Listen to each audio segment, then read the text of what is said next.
Bueno, pues buenas tardes, en nombre de Irene Alonso y en el mío propio, y bienvenidos a esta pequeña charla que vamos a intentar hacer lo más animada posible. El tema que elegimos fue adicciones legales. Es un poco chocante, ¿no? Y más chocante todavía es si hablamos de drogas legales. Yo cuando se me viene la palabra droga a la cabeza, pues me imagino a la policía, al narcotráfico, bueno, algo ilegal, ¿no? Drogas legales, ¿qué es eso? ¿Es posible que existan? Pues existen, y existen muchas más drogas legales que ilegales. Para poder hablar de droga, tenemos que definir bien la palabra, ¿no? Y la definición que hemos elegido es la de la Organización Mundial de la Salud. Define a una droga como una sustancia tóxica que tiene la capacidad de alterar el sistema nervioso central y la conducta, de crear tolerancia y crear dependencia. Casi todo el mundo pensamos en las drogas en esta última característica, la de la dependencia física o psicológica, pero tiene que cumplir las otras cuatro. Por eso, aunque a nivel coloquial podamos decir que la televisión, internet es una droga, técnicamente hablando, no. Una droga tiene que ser una sustancia, tiene que ser algo sólido, líquido o gaseoso que entre dentro del cuerpo, y además tiene que causar daño, y además tiene que alterar el sistema nervioso central y crear tolerancia, que significa, precisamente como es una sustancia tóxica, el organismo no la tolera, pero si insisto en tomarla, acabo acostumbrándome a ella, de forma que para que me produzca el efecto de la primera vez tengo que ir aumentando la dosis. Y por último, tiene que tener la capacidad de crear dependencia. La dependencia puede ser física y producir un mono físico al suspender el consumo después de un tiempo, o puede ser psicológica. No hay una alteración física, a nivel orgánico no se produce una abstinencia, pero la persona desea, pues, de una forma notable, consumir la sustancia. Estas son algunas de las drogas que hay, lo podéis ver ahí. Bueno, todos pensamos y conocemos el alcohol, el tabaco y algunos medicamentos, pero hay más.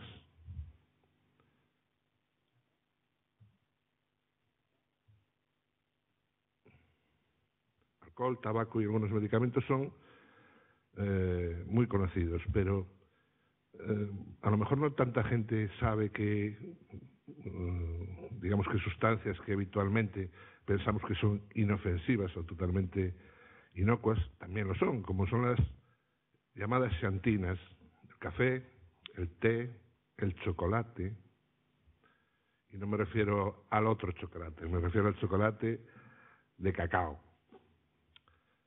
Y las sustancias volátiles, algunas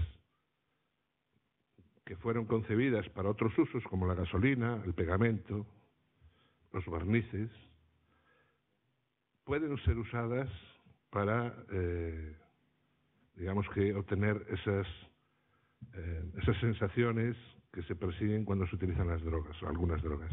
Y luego hay otras que citaré solamente, no voy a dar tampoco muchas pistas porque no quiero, que son las llamadas drogas alegales. No sé, mi pronunciación en inglés es muy mala, legal heights, pero no sé si está bien dicho. Las citaré simplemente porque no quiero darles mucha publicidad. Hablamos de drogas, y hablamos de drogas duras, drogas blandas. Yo creo que es mucho más exacto hablar de drogas más o menos peligrosas. Luego lo citaremos, hablaremos de eso también, e incluso podemos dialogarlo, hablarlo a través del chat. Parece que pensamos en drogas muy peligrosas, pues aquellas que, bueno, que son muy conocidas, salen mucho en la prensa, en la televisión, pero a lo mejor hay otras drogas que consideramos o nos parecen que son menos peligrosas y no lo son. Por ejemplo, algunos medicamentos pueden ser muy peligrosos si no se usan bien, porque el problema de las drogas no son las drogas. Igual que un cuchillo no es ni bueno ni malo, puede servir para cortar pan o puede servir para hacerle daño a una persona.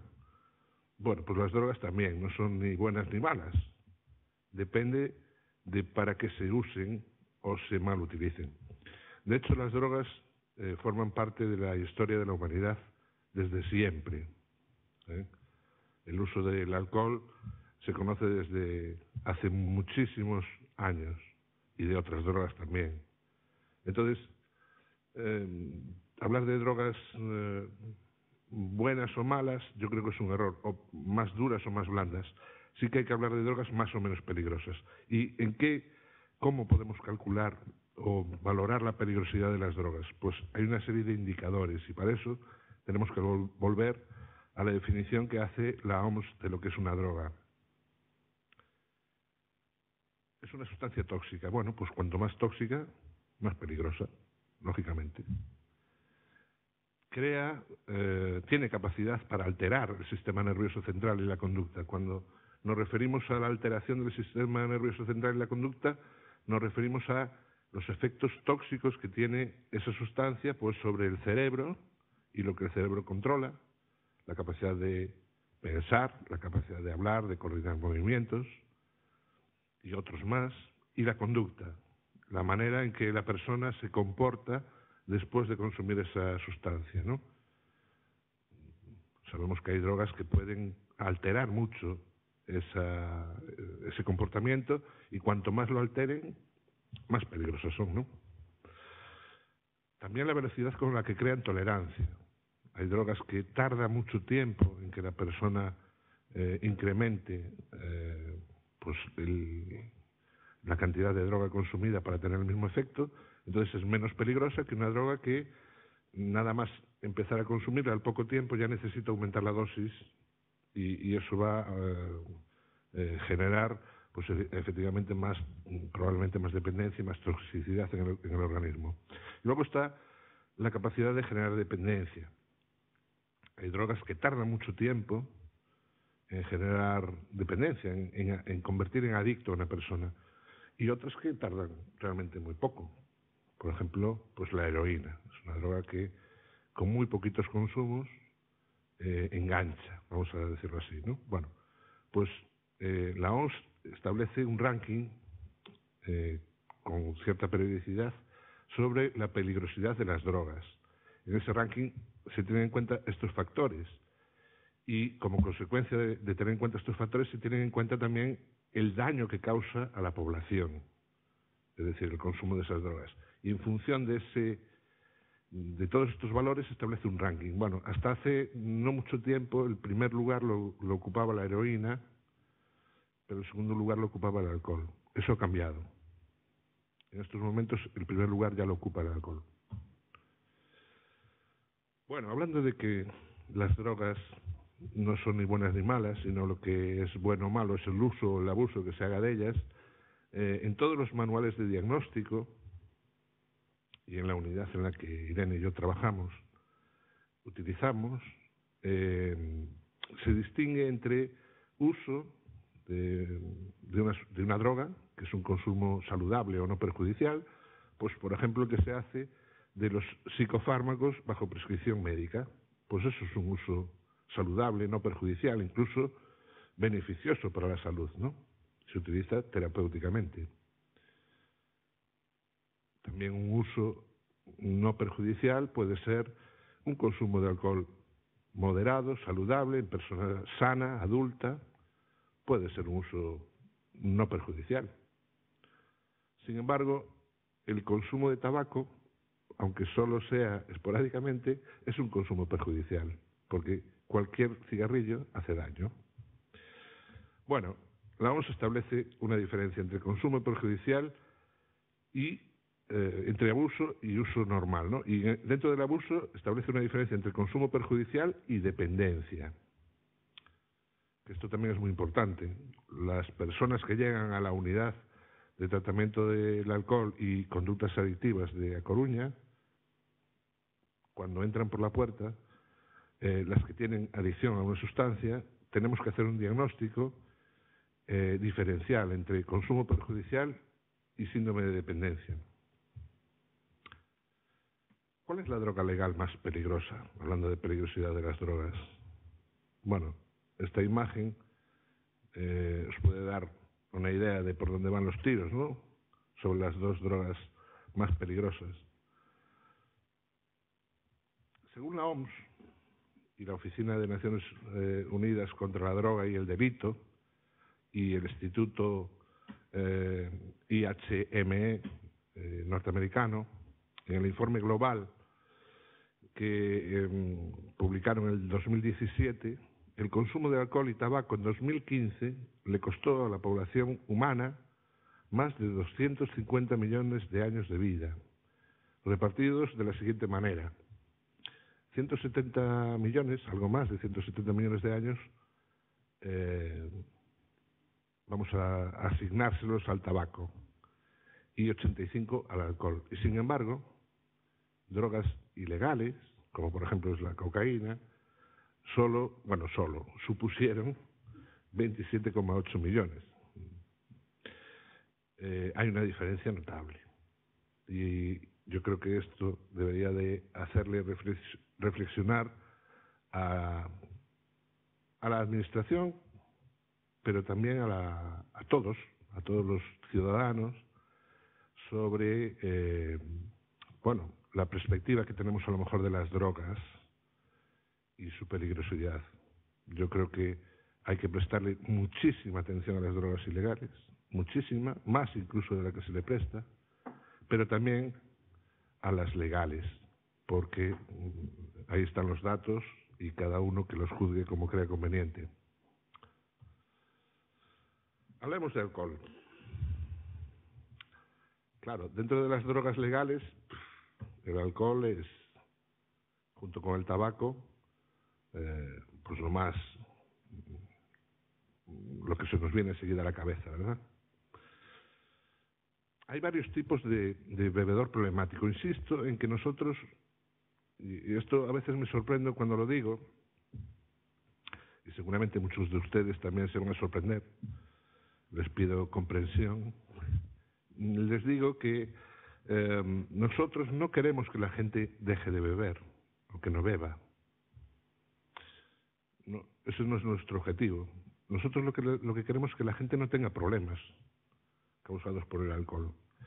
Y para que eso ocurra, con el alcohol o con cualquier otra droga, lo mejor es saber lo que hay que hacer y lo que no hay que hacer, qué nos pone en peligro y qué no nos pone en peligro si vamos a utilizar esa sustancia, ¿no? Ya digo que es un poco polémico esto que planteo, pero cuando voy a los colegios y hablo con los chicos, claro, imagínense ustedes que venga un señor gordo, calvo, viejo, que va allí a hablar de alcohol y dicen, madre mía, lo que se nos viene encima, ¿no? Y claro, cuando les digo que yo no voy a decirles que no beban, que yo no les voy a recomendar que no beban, pues hombre, como que se relajan un poco y me hacen más caso. Yo lo que les digo es que si van a montarse en un coche y van a conducir un coche, yo les recomiendo que aprendan a hacerlo, que vayan a una autoescuela, que tomen lecciones, que le hagan caso al instructor y que cumplan con las normas del tráfico. Y les planteo lo mismo con el alcohol. Les digo que si van a usar el alcohol, que deberían de conocer los riesgos a los que se van a enfrentar, qué es un consumo no problemático y qué es un consumo de riesgo, para que puedan elegir y luego, pues decidan lo que quieren. Si quieren no beber, estupendo, pero si quieren hacerlo, que lo hagan de una forma que no sea peligroso para su salud y para la del resto de las personas que les quieren, sobre todo, ¿no? Hay tres mejor dicho, utilizamos dos modelos fundamentalmente para hablar de bebedores problemáticos o tipos de bebedores problemáticos. Uno es el de el doctor Alonso Fernández, que es un psiquiatra, bueno, era un psiquiatra, que fue psiquiatra aquí en Coruña, precisamente, luego se fue a Madrid, catedrático emérito de la Facultad de Medicina y Cirugía, bueno, una persona de relevancia en el mundo de las adicciones y del alcohol en particular. Y él estableció tres tipos o modos de beber problemático, ¿no? El primer tipo de bebedor sería el bebedor excesivo regular. ¿Cuál es el bebedor excesivo regular? Pues es el que todos conocemos, ese señor que a primera hora de la mañana va al bar y la primera copa que toma, la mitad va por el mostrador, la segunda ya casi no le cae nada y la tercera tiene un pulso de cirujano. ¿Qué quiere decir? Tiene temblores matinales. Eso es que durante la noche no ha bebido, se ha producido una desintoxicación y ha empezado un síndrome de abstinencia. Y cursa, entre otros, con temblores. Claro, en cuanto toma la dosis que le corresponde, esos temblores desaparecen.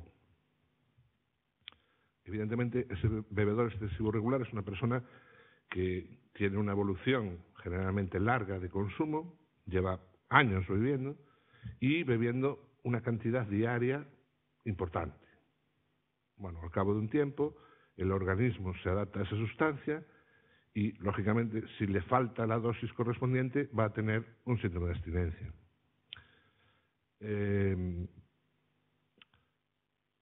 síndrome de abstinencia de alcohol en un bebedor excesivo regular, esto también es un dato que a veces sorprende mucho cuando lo damos, es de los peores, por no decir el peor.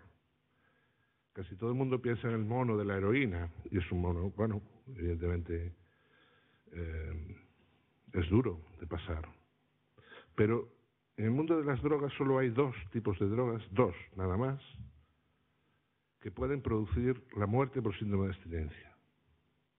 Es decir, una persona que esté enganchada y que tenga una dependencia física importante, si se le corta de golpe el suministro, puede tener un síndrome de abstinencia tan grave que incluso puede llegar a provocarle la muerte. Una droga de ellas son los barbitúricos, que es un tipo de psicofármaco, y la otra es el alcohol. De hecho, en nuestra unidad somos una unidad ambulatoria, no tenemos hospital ni camas. Cuando hay una persona que tiene un síndrome de abstinencia muy considerable y que se dan una serie de circunstancias, pues que físicamente está muy deteriorado, etcétera, le tramitamos una desintoxicación hospitalaria y a veces requiere ingresar en UCI porque es un síndrome de abstinencia grave, muy grave. Ese es el que suele tener el bebedor excesivo regular, porque tiene más dependencia física. Luego, según Alonso Fernández, habría otro tipo de bebedor problemático, que es el bebedor enfermo psíquico. Es una persona que tiene un trastorno psicopatológico, pues, por poner un ejemplo al que todo el mundo le puede sonar, pues tiene una esquizofrenia y además bebe. Ese es un tipo de bebedor enfermo psíquico. Ahora hay otro tipo de bebedor enfermo psíquico, que es el que nosotros denominamos, o el tipo de problema, como patología dual. Está muy de moda. La patología dual es cuando alguien, como causa o como consecuencia del consumo del alcohol, tiene además un trastorno psicopatológico. Por ejemplo, ansiedad, depresión, o puede tener un trastorno de personalidad, por ejemplo, un trastorno límite de la personalidad, y como consecuencia de eso aumenta la probabilidad de que tenga problemas con las adicciones y en particular con el alcohol. Y el último tipo de bebedor problemático que propone el doctor Alonso Fernández es el bebedor alcoholómano, que es un bebedor que no tiene dependencia física, no le tiemblan las manos, etcétera, etcétera. Es un bebedor que puede pasar temporadas sin beber, días, semanas, pero que el día que entra en contacto con el alcohol no sabe lo que va a ocurrir. Pues a lo mejor para o a lo mejor continúan bebiendo hasta 1, 2, 3, 4 días después, ¿no? Un poco así de broma, el caso del señor que baja a comprar cigarrillos pensando que va a volver, incluso baja, bueno, pues en zapatillas y vuelve 2 días después. ¿Qué pasó? No se sabe. Bien, hay otra tipología de otro autor que se llama Jelinek. No os voy a aburrir mucho con esto, hace una división de tipos de bebedor: el alfa, que es equiparable al enfermo psíquico de Alonso Fernández; el beta, que no tiene dependencia, pero sí repercusiones físicas. Es, por ejemplo, el bebedor que tiene, bueno, no tiene dependencia física ni psíquica, pero tiene alteraciones analíticas y no debería de beber, y sin embargo, de vez en cuando bebe, ¿no? El épsilon, que es equiparable al alcoholómano, es decir, el bebedor que, bueno, cuando se pone en contacto con la sustancia, es la sustancia la que le dice te vas para casa o no. El gamma, que también es conocido como el alcohólico anglosajón, este también seguro que le suena a más de uno, que conocerá algún caso, que es el de, bueno, pues los bebedores que no tienen a lo mejor dinero y pueden pasarse temporada, o por lo que sea, son militares y están destinados en la Antártida, y se pasan 3 meses, pero cuando vuelven, madre mía, bajan del barco y no hay nada que les llegue, ¿no? Y luego está el delta, que es el bebedor excesivo regular. Bueno, nosotros tenemos que diagnosticar a las personas que vienen con un consumo de alcohol, y tenemos que hacer un diagnóstico diferencial entre qué es un consumo perjudicial de alcohol y qué es un síndrome de dependencia. Tal y como lo definen los manuales de diagnóstico, el consumo perjudicial sería aquel que produce una afectación a la salud física o mental, por ejemplo, alteraciones analíticas relacionadas con el abuso y trastornos depresivos secundarios al consumo de alcohol. Pero no solo a la salud, también produce otro tipo de trastornos. En este caso, beber y conducir, ese tipo de actitud sería un consumo perjudicial. Bueno, hasta no hace mucho tiempo, yo, aunque soy una persona de una cierta edad, tampoco soy tan viejo, y yo aún recuerdo, pues no sé, que se bebía y se cogía el coche sin ningún tipo de problema, no había controles de tráfico, de alcoholemia, ¿no? Afortunadamente eso cambió, por los que beben y cogen el coche y por los que no, gracias a que ha habido una conciencia. Y yo creo que, bueno, ya nadie pone en duda que hacer determinadas actividades y consumir alcohol no solo no es recomendable, sino que se trataría de un consumo perjudicial. Un síndrome de dependencia. Bueno, pues el síndrome de dependencia sería un conjunto de manifestaciones fisiológicas, comportamentales y cognitivas en el cual el consumo de alcohol adquiere la máxima prioridad para el individuo, mayor incluso que cualquier otro tipo de comportamientos de los que en el pasado tuvieron el valor más alto. Esta es la definición que hace un manual de diagnóstico que muchos de ustedes conocerán, que es la CIE-10, y que yo creo que define muy bien, habla más, da una definición más larga, pero yo creo que esto es suficiente como para que todos podamos entender lo que significa tener una dependencia. El que es dependiente del tabaco, cuando sale de casa, pues a lo mejor se olvida el maletín con la documentación, pero el tabaco no se le olvida. Y no es, vamos, no le extraña a nadie. Bueno, pues esto es lo que pasa con la dependencia. Mi vida gira en torno a eso, ¿no? Y filtro todo eso. Si voy a ir de viaje y tengo un problema con el alcohol, pues a lo mejor pienso, no, porque, claro, allí no me voy a poder tomar lo que me gusta y no voy a poder, bueno, voy a estar más controlado. Bueno, pues a lo mejor estoy empezando a tener un problema. No sé, me gustó esta imagen, me la pasó aquí mi compañera Irene y me gustó mucho. Esa idea de toda mi mi ser y mi vida está ahí, en esa sustancia. Y pienso mucho, y esto es algo que la gente en los grupos, cuando estamos analizando, ¿no? Que había, cómo llegaron a esa situación, en los grupos de terapia, de alcohol,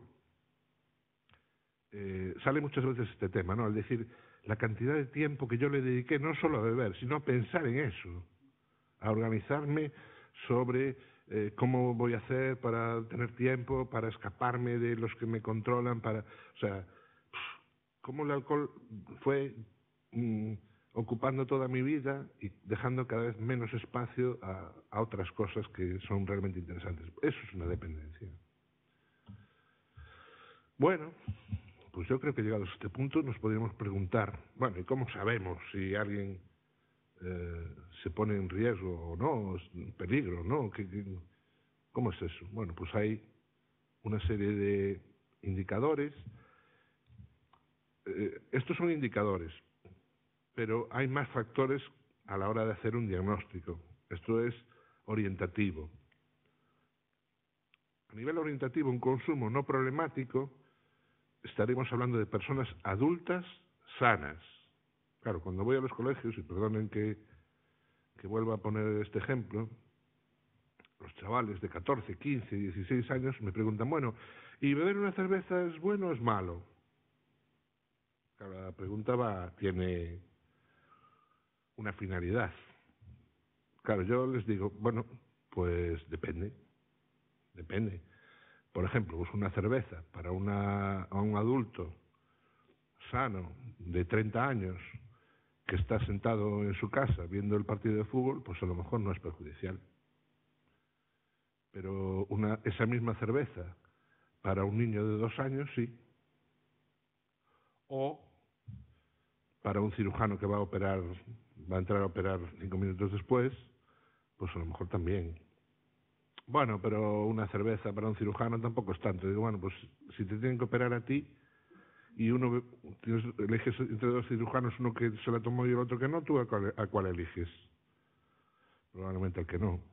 Bueno, pues un consumo no problemático, teniendo en cuenta todo esto que acabo de decir, de un adulto sano, que no vaya a realizar ninguna actividad peligrosa, sería, hay una diferencia, como veis, entre varones y mujeres, entre hombres y mujeres. Esto no es una diferencia de género, esto es una cuestión simplemente fisiológica, pues porque el alcohol no se metaboliza igual en el cuerpo de un hombre que en el de una mujer, ¿no? En el caso de los varones serían 21 Vs a la semana, ahora os diré lo que es una V, a qué equivale, y en el caso de las mujeres, 14 Vs a la semana. Lógicamente, aquí hay que utilizar el sentido común. Estamos hablando de 21 Vs, pero no todas juntas. Vale, estamos hablando de 21 Vs repartidas en el tiempo, porque también la manera de beber no solo es la cantidad, es la forma de hacerlo, ¿no? Bueno, un consumo de riesgo sería varones entre 22 y 34 Vs, mujeres entre 15 y 20, y consumo problemático más de 35, bueno, en caso de varones de 35 Vs a la semana y de 21 Vs a la semana en mujeres. Vale, ¿qué es una V? Una V es una unidad de bebida estándar. Exactamente son 10 gramos de alcohol puro. Vale, pero traducido al lenguaje de andar por casa, pues equivaldría a una cerveza, de las normales y corrientes, no vamos a decir marcas, de 33 mililitros, 330 mililitros al 5% del volumen. Una copa de vino al 12% del volumen y un chupito de licor de 45 mililitros al 38% del volumen. En la diapositiva cometí un error, puse 33 mililitros y son 330, pero bueno, creo que se entiende. Lo corregiré. Bueno. En cualquier caso es una cerveza normal. Quiero decir, es la que pides cuando entras en un bar. Efectivamente. Una cerveza, pues esa que te ponen es una V. Eso es. Muy bien, gracias, Irene. Bueno,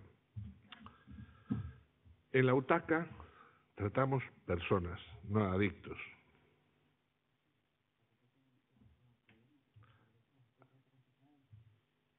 Hablamos solo de una problemática.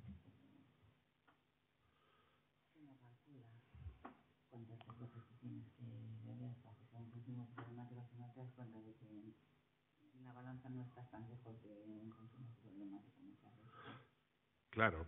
Lo que dice Irene, supongo que lo habréis oído porque habla así como muy bajito, tiene razón. ¿No la escuchasteis? No.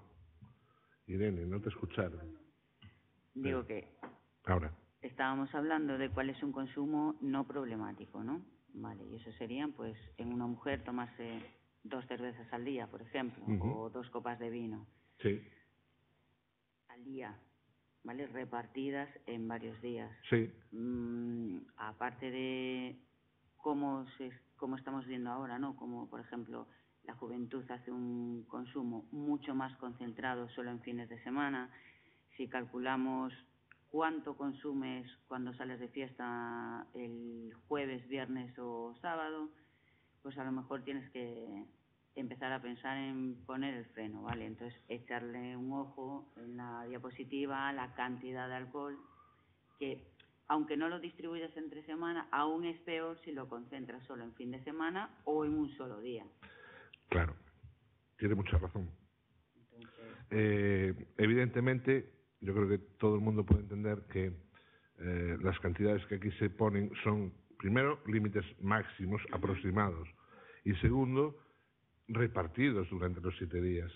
Claro, si tú, en lugar, ya no digo 14 uvas, te bebes 10 en un solo día, solo bebes una vez a la semana, pero 10 juntas ya te estás pasando, porque es el límite tolerable de uso no problemático son 5 uvas al día como máximo. A partir de ahí ya es un consumo de riesgo, ¿vale?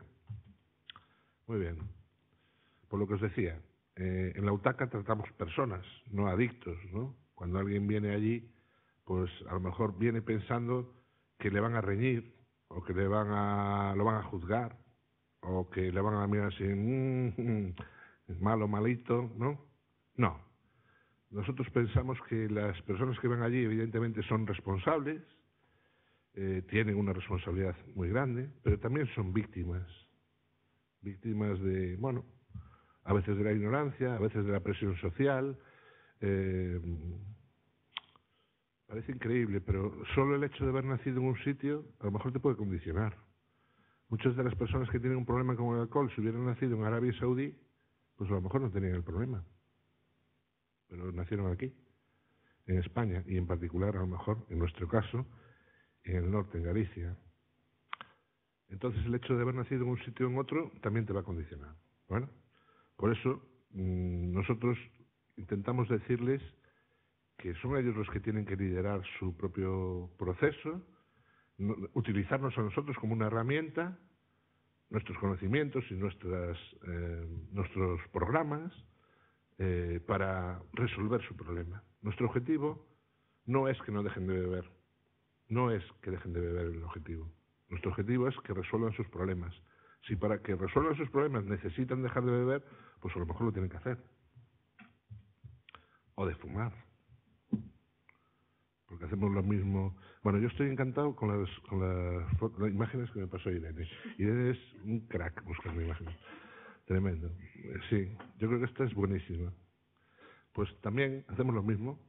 Les pedimos que lideren ellos su propio proceso, que asuman ponerse delante y que demanden, en lugar de que estén esperando a que nosotros le arreemos, como digo yo, no, que ellos nos pidan a nosotros, que nos exijan.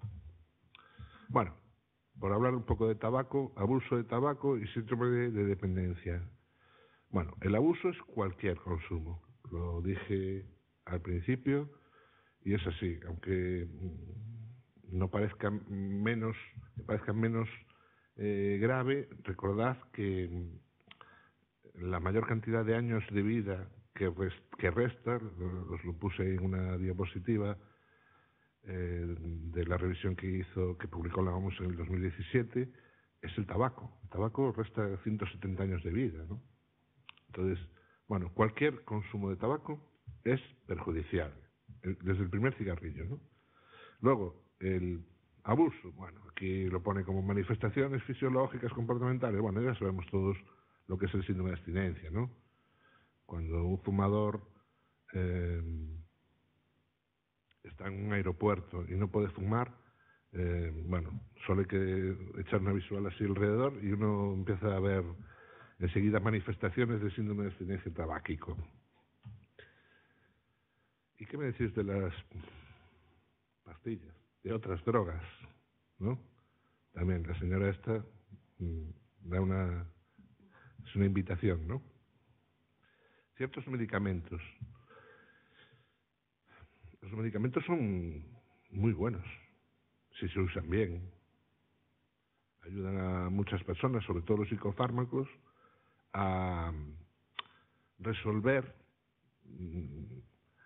situaciones que a veces sin esa ayuda serían realmente difíciles de superar, ¿no? Estoy hablando, pues, a lo mejor de ansiolíticos o de hipnóticos para dormir, ¿no? Los barbitúricos. Pero siempre se debe de hacer bajo control médico. Y es más, se le debe de exigir al médico ese control. A veces, por una sobrecarga asistencial, a veces algún facultativo pues se despista y no lleva un buen control de los medicamentos recetados. Y el paciente tiene que ir junto del médico y decirle, mire, que hace mucho que no me revisa esto, que tengo que seguir tomándolo, lo reduzco, cómo lo quito, etcétera, etcétera, ¿no? Entonces, es importante darle la importancia. No hay que estar asustado, no hay que tener miedo a tomarlos, pero sí que hay que tomarlos con precaución. Bueno, los psicofármacos, qué foto más bonita. Pero hay otros que afortunadamente son menos conocidos y que, bueno, no voy a darles mucho bombo porque tampoco me interesa que la gente sienta interés por esto, porque no. En España todavía no tenemos un problema con esto, ¿no? Afortunadamente. Y en último lugar, las drogas llamadas legal highs, las drogas que no son ni legales ni ilegales, son moléculas que se generan en laboratorio, muchas de ellas, una evolución de otras más antiguas, más conocidas, y que, pues precisamente porque son tan novedosas, todavía no hay legislación que las regule. Entonces no son ni legales, pero tampoco son legales, no están ahí en un limbo que en muchos casos la industria aprovecha para hacer negocio. Y que, bueno, no voy a dar muchos detalles, pero no son difíciles de conseguir.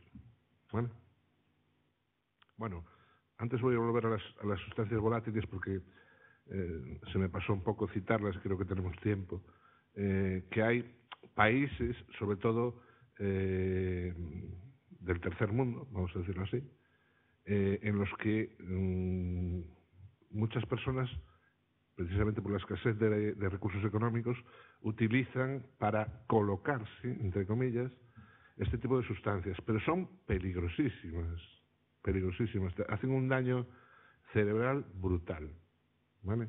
No voy tampoco a dar muchas pistas sobre esto, pero vamos, yo creo que es en velocidad de toxicidad, es decir, la velocidad con la que pueden llegar a hacer daño es de lo más grave. Y los daños además son muchas veces irreparables, no se pueden solucionar, sobre todo a nivel hepático, pero también cerebral. Lo de a nivel cerebral me interesa mucho también recalcarlo porque, y aquí voy a dar un salto atrás, voy a volver al tema del alcohol. La gente piensa, cuando consume alcohol, que el daño pues es en el hígado y tal. Sí, el hígado también, pero el cerebro es una máquina maravillosa, pero muy delicada. Y más cuando el sujeto está en formación. El cerebro humano evoluciona, sigue evolucionando después de haber nacido. Igual que crece el cuerpo, pues el cerebro también sigue creciendo.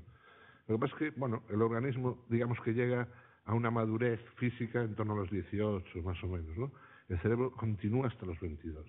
Entonces, igual que no es lo mismo que una persona tenga una enfermedad con 8, 9, 10 años, que la tenga con 25, tampoco es igual que una persona consuma un tóxico con 8, 9, 10 años que con 25.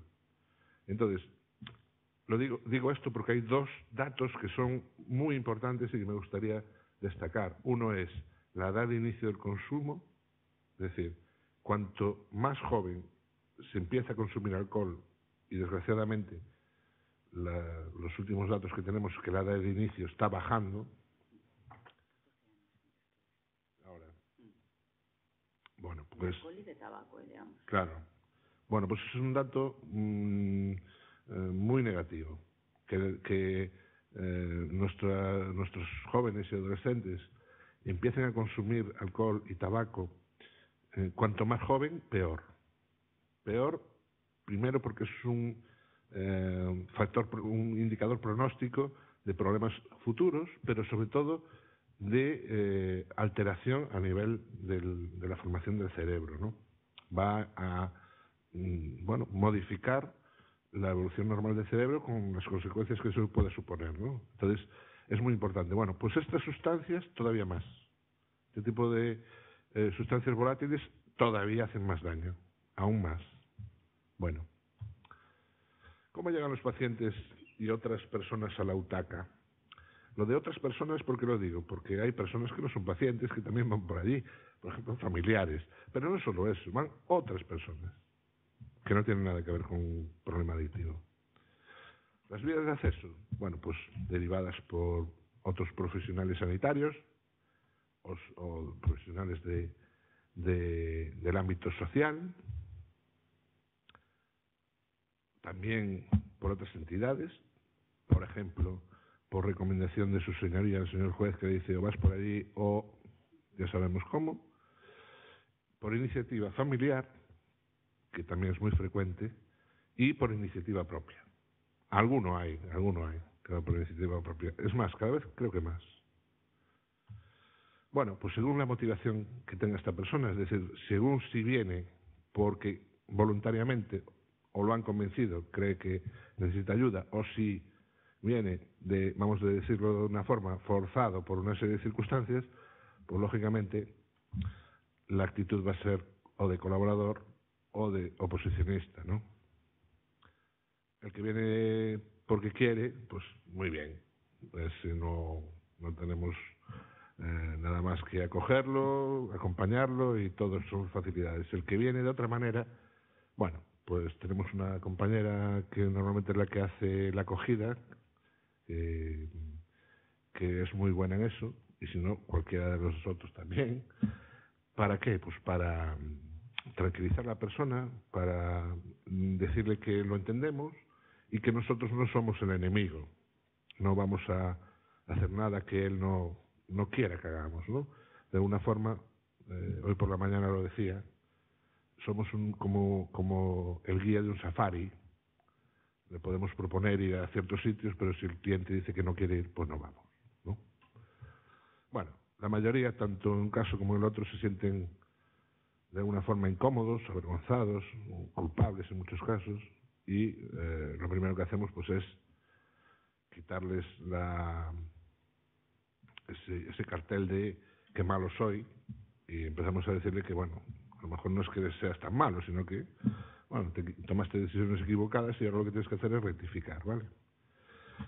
Muchos, la inmensa mayoría, tanto unos como otros, vienen o asustados, o avergonzados, o culpables, o tristes, o enfadados, ¿no? Y con este tipo de perfil es con el que nosotros nos vamos a encontrar y todos los días pues hacemos intervención. Por eso, lo más importante, lo principal es ser empático y ser capaz de ponerte en el lugar de la otra persona, sin juzgarlo, sin intentar ser su padre, ni... No, intentamos comprender cuál es la actitud que trae la otra persona y dar respuesta a la demanda que esa persona nos plantea. Nada más. Somos un equipo multidisciplinar. Y insisto, que tratamos a personas, no a adictos. A veces, a nivel coloquial, y yo también lo hago, hablamos de los casos, sí, porque este es un tararín, o es un tararán. No, este es Pepe, o es María, o es lo que sea, que en un momento determinado de su vida tiene un problema, pero no es eso, es una persona. Bueno, por eso, como somos un equipo multidisciplinar, pues Hay un montón de compañeros y compañeras que trabajan aquí. Un montón, tal cual 5, creo. Una trabajadora social, una orientadora laboral, una médico, 2 administrativos y 2 psicólogos clínicos. ¿Cuál es el plan de intervención? Bueno, pues el plan de intervención se hace en función de cada caso. Analizamos caso a caso individualmente para intentar dar una respuesta personalizada. Desde un enfoque sociosanitario, pensamos que no es posible, por ejemplo, en el caso del alcohol, voy a poner un caso que probablemente todo el mundo puede asociar fácilmente. Una persona que está en la calle y que además no tiene ningún tipo de certificado de estudios, con lo cual no tiene acceso a la formación de los servicios públicos de empleo. ¿De qué vale que deje de beber? si va a volver a la calle. Entonces, no es suficiente. Además de la atención con respecto a su problema, hay que darle también una atención a las circunstancias que lo acompañan y una solución, porque si no, no va a dar salida de ahí. Bueno, entonces, la intervención, vamos a decir así, más sanitaria, se hace desde un punto de vista, o psicológica, se hace desde un punto de vista cognitivo-conductual, que es el modelo de intervención que en adicciones tiene un respaldo mayor de la evidencia científica, ¿no? Y se les proponen 3 tipos de programa. Un programa que es el de abstinencia total, consumo cero, con y sin apoyo farmacológico. En muchos casos es imprescindible el apoyo farmacológico porque si tienen una dependencia física importante, no queda más remedio, ¿no?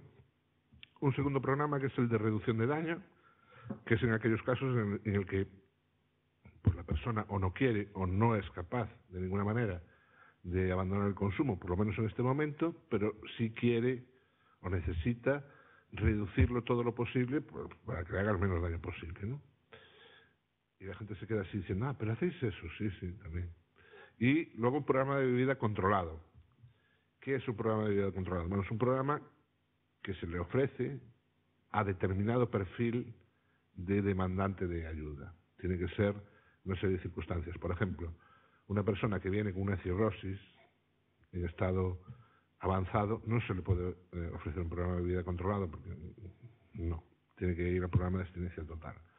Pero a lo mejor una persona que no quiere dejar de beber, que viene obligado por otra institución, por ejemplo, bueno, pues a lo mejor se negocia con él y para no perderlo se le ofrece la posibilidad de un programa de bebida controlado. Hay más razones, pero esa puede ser una, ¿no?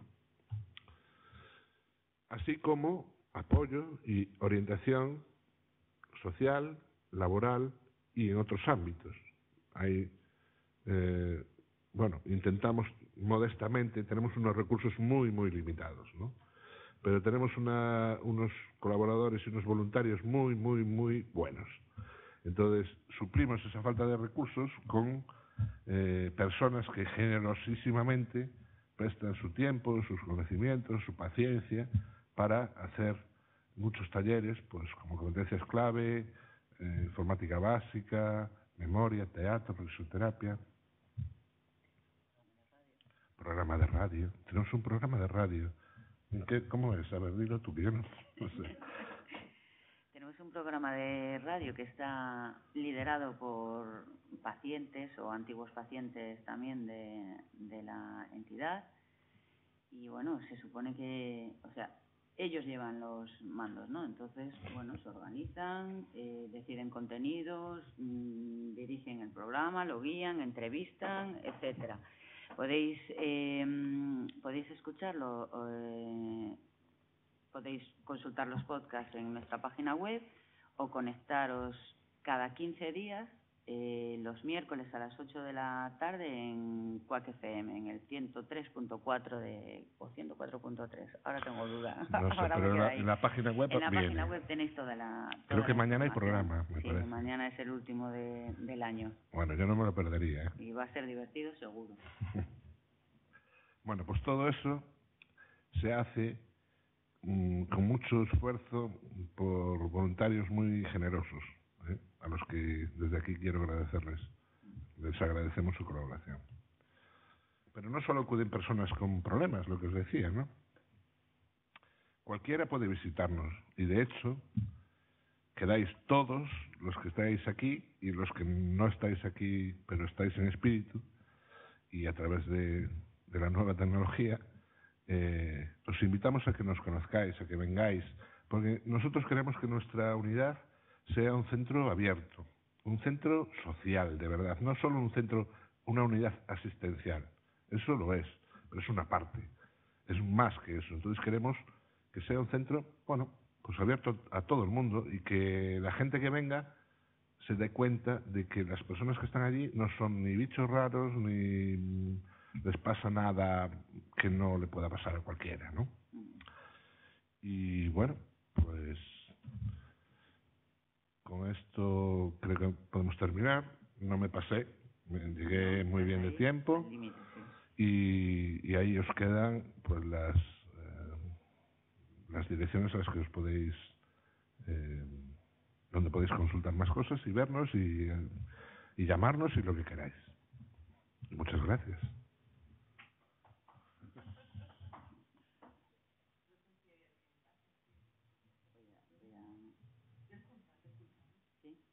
Vale. Los que estáis en casa, ¿tenéis alguna duda, alguna pregunta que queráis resolver? Haced alguna, porque si no voy a pensar que fui un ladrillo, ¿eh?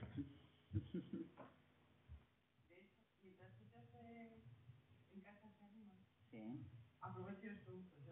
Venga. Me he quedado inspirada yo con el tema de COVID, el tema de los medicamentos. Hablabais en un momento de los analgésicos. Claro, siempre es más fácil pensar en ansiolíticos, psicofármacos. Sí, pero los analgésicos también, o sea, por ejemplo, yo tengo migraña y sé que lo único que me cura, por decirlo así, es el ibuprofeno. Entonces, sé que voy a tirar siempre de ese medicamento. Igual me estoy confundiendo yo, o sea, ¿es una dependencia en ese sentido? No, vamos a ver, los analgésicos hay varios tipos. No es mi especialidad, pero me voy a atrever.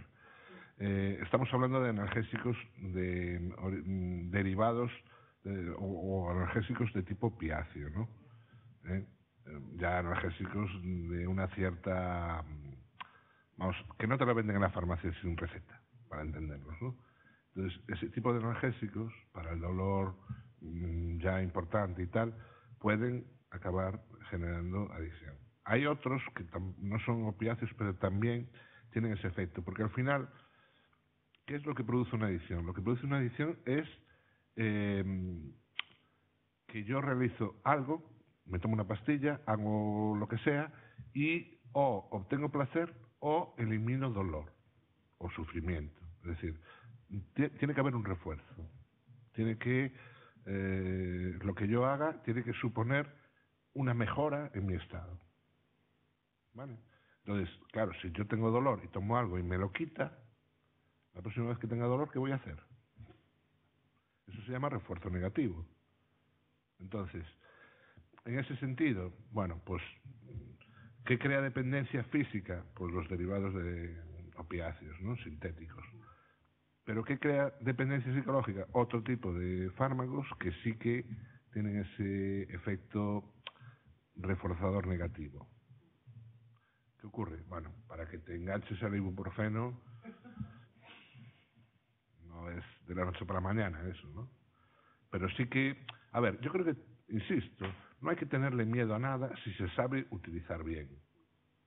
Si no, oye, mejor no te arriesgues. Yo no me arriesgaría a tomarme una sustancia que no sé lo que me puede hacer o lo que va a hacer. Y bueno, a veces, en épocas de la vida en las que no tienes miedo a nada, pues te atreves a hacerlo. Pero realmente es una inconsciencia, porque no tiene a lo mejor que pasarte nada, o sí, depende. Nos preguntan aquí, ¿a qué administración pertenece la UTACA? La pregunta del millón. A ver si los explicar. Nosotros somos una ONG, una entidad sin ánimo de lucro, privada, sin ánimo de lucro, etcétera, etcétera. Como Cruz Roja, por ejemplo, que lo conoce todo el mundo. Ojalá. ¿Qué ocurre? Que en Galicia,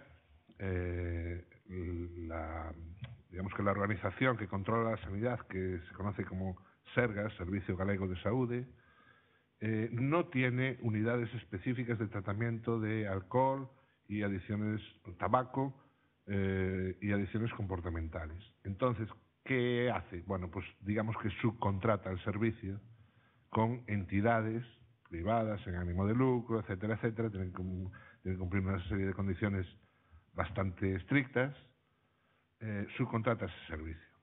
De forma que tú trabajas para el Sergas, pero no eres del Sergas. Eso se llama integración funcional, pero no estructural. No sé si lo expliqué, o si se entendió.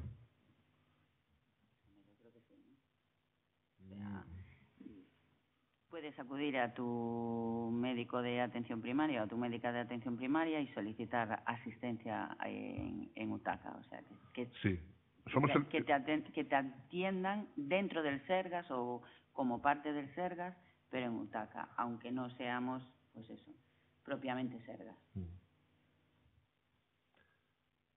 Es una fórmula así híbrida. Nos agradecen aquí la explicación y el enfoque y las aportaciones sobre el tema.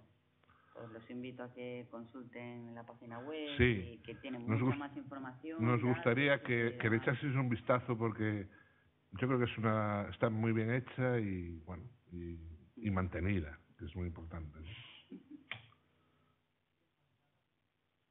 Yo no lo hago, porque no me estoy echando flores. Actualizando los últimos datos sobre el Estudes, que es una de las encuestas que se realizan en España en estudiantes entre 14 y 18 años, y la verdad es que hay datos muy escalofriantes. A mí, así para citar uno, porque estoy ahora mismo trabajando en ello, con respecto, por ejemplo, al cigarrillo electrónico, que hoy aquí no tratamos, pero que cada vez está más de moda, pues si el año pasado el 20% de los estudiantes entre 14 y 18 años había utilizado cigarrillo electrónico, en la encuesta anterior, ¿vale?, que es del 15-17 y esta es 18-19, ¿vale? O sea, en menos de 2 años la cifra no es que se haya doblado, es que ahora va en un 48%. Vale, entonces, bueno, y luego la percepción que tienen sobre el perjuicio que le puede causar consumir, por ejemplo, tabaco, pues más del 90% consideran que no es gravemente perjudicial fumarse un paquete al día, ¿vale? O sea, la ciencia dice que un solo cigarro es nocivo para tu salud, pues imagínate 20 en un día si tienes 14 años.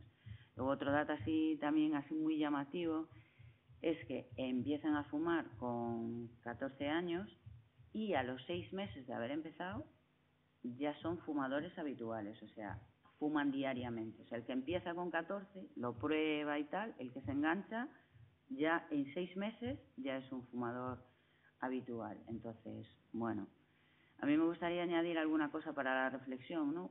Que cuando estábamos trabajando sobre, bueno, cómo transmitir la información, ¿no? O sea, la idea es, nosotros no queremos enfocar las cosas, pues, lo bueno y lo malo, ¿no? Sino, bueno, hay que utilizar las cosas con cabeza, ¿vale? Y creemos que cuanta más información tengas, mejor, ¿no? Entonces, hace un par de años elaboramos un vídeo para, bueno, el Día Internacional Sin Alcohol, ¿no?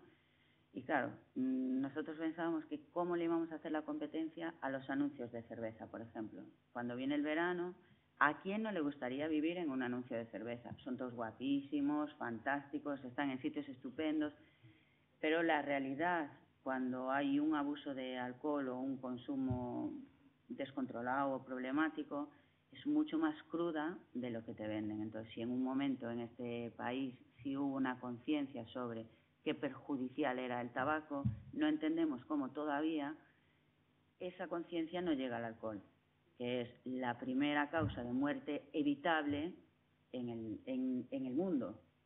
Entonces, bueno, pues igual había que limitar la publicidad, porque sí es verdad que cuando se limitó la publicidad en tabaco, eso sirvió para reducir los consumos, para que, bueno, la gente tomara conciencia. Con el alcohol no está pasando esto.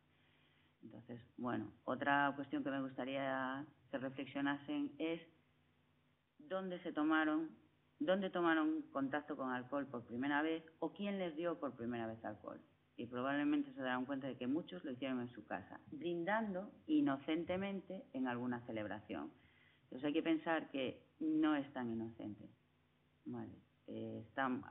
Estaba revisando estos días también un informe de la Organización Mundial de la Salud que reflejaba cómo el alcohol está relacionado con un número exageradísimo de cánceres.